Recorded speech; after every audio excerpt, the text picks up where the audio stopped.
മദ്യപിക്കാനായി ശ്രീകാന്തും സുധിയും സച്ചിനെ നിർബന്ധിച്ചെങ്കിലും സച്ചി ഒഴിഞ്ഞു മാറുന്നു. ഇതിനിടയിൽ സച്ചിയുടെ അടുത്തേക്ക് എത്തുന്ന ആനന്ദ് സച്ചിനെ ശല്യം ചെയ്യുന്നതോടെ സച്ചി മദ്യപിക്കുന്നു. ഇത് കണ്ട് ശ്രുതിക്ക് സന്തോഷമാകുന്നു. തുടർന്ന് മീരയുടെ അടുത്തേക്ക് എത്തുന്ന ശ്രുതി സച്ചി മദ്യപിക്കാൻ തുടങ്ങിയ വിവരം പറഞ്ഞ് സന്തോഷിക്കുന്നു.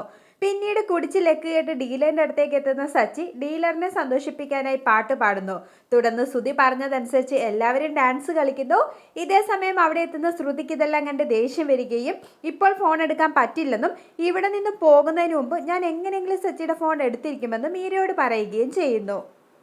ഇതിനിടയിൽ കുടിച്ച് ലക്ക് കേട്ട് നിൽക്കുന്ന സച്ചി ഞാൻ സാറിനോട് കള്ളം പറഞ്ഞു എന്ന് പറഞ്ഞ് കരയുകയും എനിക്ക് ട്രാവൽ ഏജൻസിയും കാറും ഒന്നും ഇല്ലെന്നും ഞാൻ വെറും ഒരു കാർ ഡ്രൈവർ ആണെന്നും എൻ്റെ ഭാര്യ ഒരു പൂവിൽപ്പനക്കാരിയാണെന്നും എൻ്റെ അനിയൻ ശ്രീകാന്ത് ഒരു റെസ്റ്റോറൻറ്റിലെ വെറും ഒരു ഷെഫാണെന്നും പറയുന്നു. ഇത് കേട്ട് സുധിയും ശ്രുതിയും ശ്രീകാന്തുമെല്ലാം ഞെട്ടിപ്പോകുന്നു. തുടർന്ന് ഡീലർഷിപ്പ് കിട്ടാൻ വേണ്ടിയാണ് ഞങ്ങൾ ഈ വേഷം കെട്ടിയതെന്നും സുധി വലിയ പഠിത്തക്കാരനാണെന്നും അവൻ നന്നായി ബിസിനസ് ചെയ്യുമെന്നും ഈ ഡീലർഷിപ്പ് അവന് തന്നെ കൊടുക്കണമെന്നും സച്ചി പറയുന്നു. ശേഷം സച്ചിയുടെ സത്യസന്ധത കാണുന്ന ഡീലർ സച്ചിയുടെ ആവശ്യപ്രകാരം സുധിക്ക് തന്നെ ഡീലർഷിപ്പ് കൊടുക്കുകയും സുധിയോട് സച്ചിനെ കണ്ടു പഠിക്കാനും എനിക്ക് സച്ചിനെ ഒരുപാട് ഇഷ്ടപ്പെട്ടു എന്നും പറയുന്നു. പിന്നീട് കുടിച്ച് ലക്ക് കേട്ട് വരുന്ന സച്ചിയോട് രേവതി ദേഷ്യപ്പെടുന്നു.